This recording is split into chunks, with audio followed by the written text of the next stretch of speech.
It's Nikea and Jazmine, and this is Black Girl Lit. Yeah, And we're back with another episode. We got a grown folk book for y'all today. So this is my first Kindle book. Insert applause sound effects. Okay, I have brought her over to the dark side.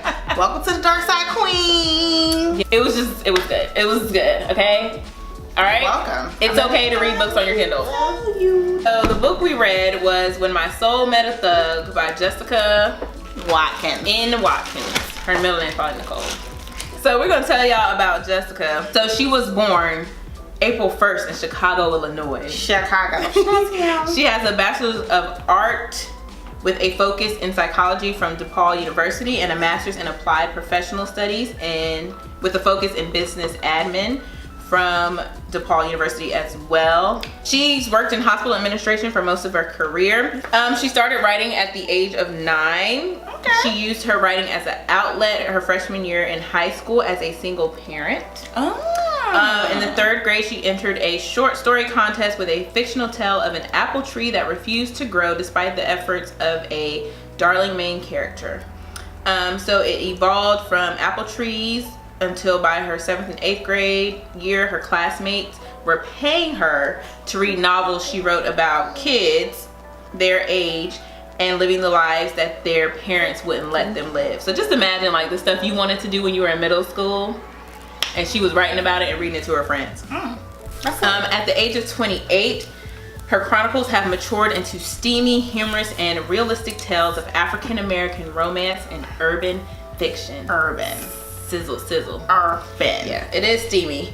So now Jazz is gonna get into her favorite segment of the show, where I get to drink and she gets to synopsisize. Oh my god, I was literally about to say synopsisize. Yeah. I was literally thinking synopsisize. I didn't know if I should say it because I thought you were gonna be like, is that a word? Yes, I thought you were gonna say that.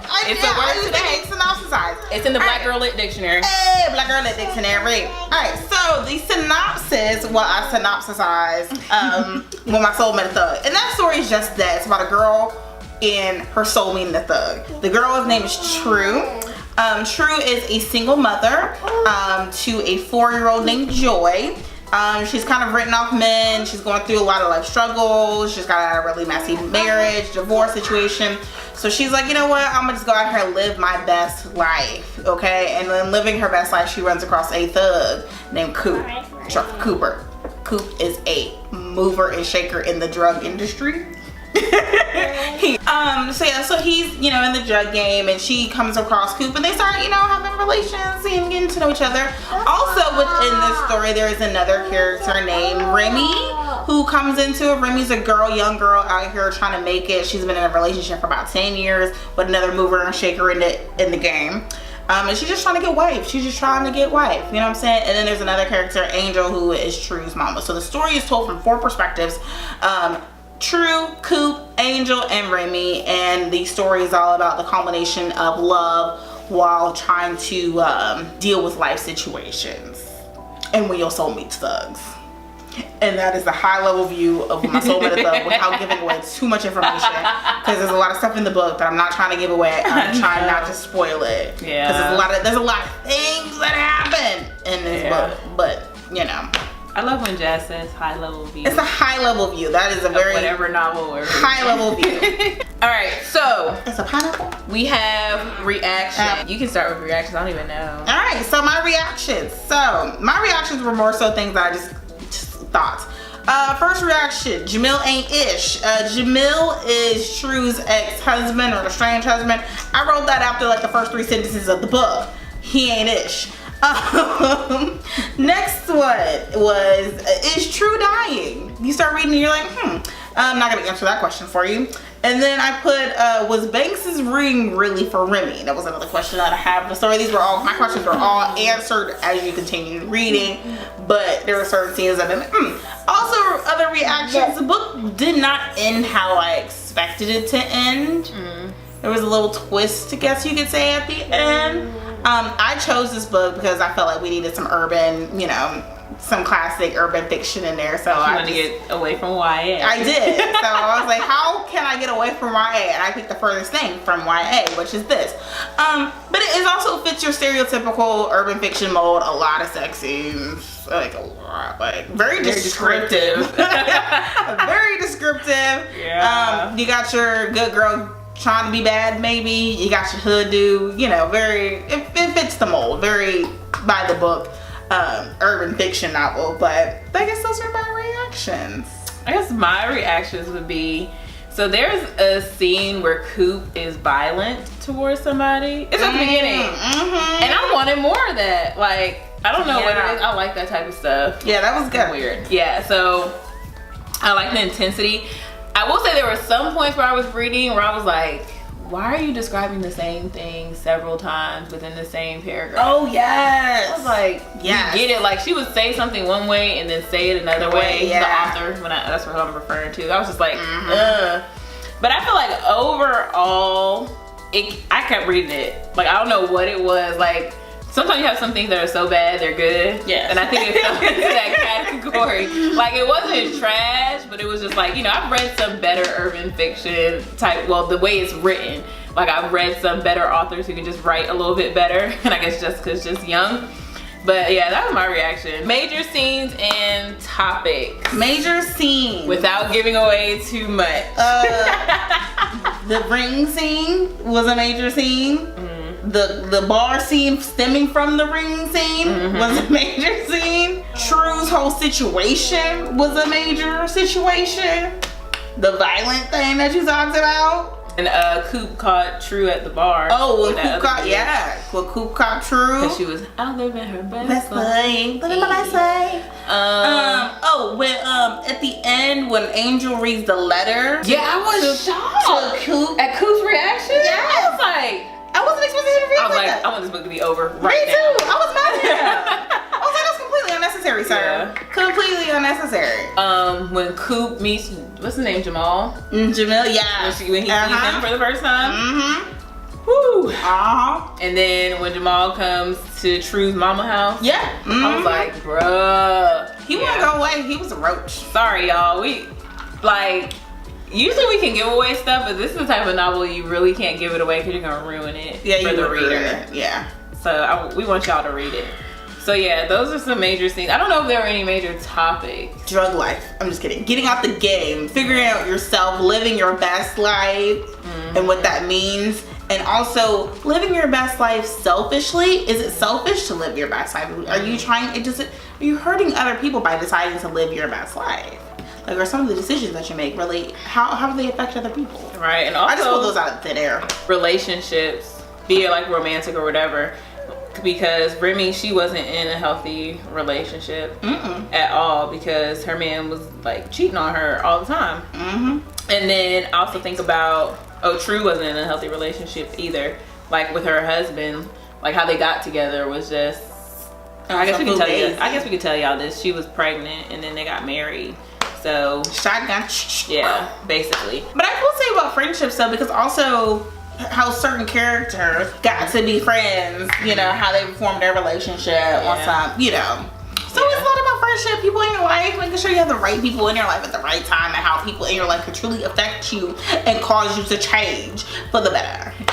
And I also think mental health is a topic because Coop has some past issues that he needs to deal with. He most definitely. True got issues. True's mama, Angel, she had issues. When I found out her whole backstory, I was like, yeah, True's mama had issues. Remy had issues. They all had issues. And they all should have went to a psychologist, psychiatrist, or something. They would need to talk to somebody.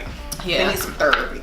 Yeah, that's our major scenes and topics, y'all. We have to be. Unfortunately, this is not giving you guys a lot. That's because we can't tell you what happened in the book without giving all the details away. Right.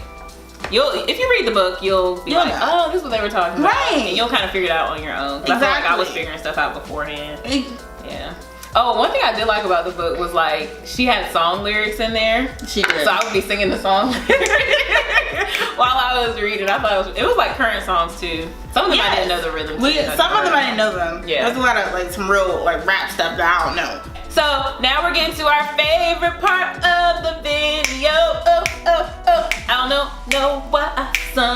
like that, but we going to rate that book. Rate that book. We gonna rate that book. Rate that book. We got sober. That means the book is whack. We got buzz. We kinda like it like that. We got tipsy. That book is really good and it lit. I don't got nothing to rhyme. Hey, Good job. I was flowing. I was really concerned as to where that was gonna go. We started throwing in the actual categories, but you talked to me. You brought it around. You brought it home. You brought it home. I was feeling the vibe. So this is off the dome because I ain't really thought about it. This is off the dome dizzle. This is 5 minutes before the video. The dome dizzle. So I'm gonna say, you know what? I'm gonna say the book is like a buzz tipsy. It's like a tipsy buzz. It's like in between. For what it is, I think for the category of urban fiction, I think it's a tipsy book. But for overall, for the books that we have read so far, that's why I have it as a buzz. In comparison to the other books that we've read so far, I think it's more buzz. But for the type of book, its category, and its genre, definitely tipsy. I enjoyed it. I read it in like 2 days. Yeah, it was good. I liked it. Gave me what I needed out of the urban fiction section. But yeah, like I said, in comparison to other books that we have read, it gets a buzz. Okay. Well, my rating is tipsy. I thought she was gonna give it a buzz. I like Winter Jazz books more than she did. The only reason I would give it, I think this book could be lit. And the only reason it's not lit is just because of her writing style. Yeah. I think she just needs to work on it more. But like some of her titles are really interesting. Like she got books called Secrets of Side Bitches. She got a whole I saw that. I may read that. But I just think it's her style of writing that kind of hindered the quality of the book. Because she had good characters. I feel like the characters were well developed and multifaceted. They weren't just flat. She had good storylines. She had backstories for each of the characters. Like you were able to connect with each of them and like understand them and understand why they were who they were. But it's just like her style of writing, I would say, is just a little bit immature. But I just think her writing style is just a little immature. And I think once her writing style gets a little better, then this book actually would have got probably a lit for me because I couldn't stop reading it. It was really good content. It was just the style of writing. I think the style, there were also some editing errors in terms of like punctuation, misspelled words, minor things like that. Which I actually like to find in books. I don't actually fault writers for it because it makes you real. I like when I see real stuff like that. But I think one thing for me that I think would probably put it over the tipsy scale for me is if it wasn't, like it had some twists, but when certain scenes happen, like the ring scene and I wasn't expecting that. I was expecting the bar scene after that. I was expecting the bar scene. When the ring scene first happened, and I was like, that's not, that ain't for you, girl. Oh, see, I didn't think that. I thought that. And I think also for me, I think the book wasn't completely predictable. But again, like I said, it does follow the standard pattern of urban fiction. Well, Jessica, good job. I do want to read some more of her books. I do too. I love reading. I love reading urban novels. All right, y'all, we're coming up on our last episode in season 1. Season uno. So this season's been from January to July. It's a long season. Right. But we've had some breaks. Yeah, I think we've done well. So this book right here, Monday's Not Coming by Tiffany D. Jackson. Tiffany, we're coming back to you, girl. Yes. We have looped back to you, boo. It's gonna be our last book for season 1. Episode 15 will be our last. And then we're gonna take a little summer break.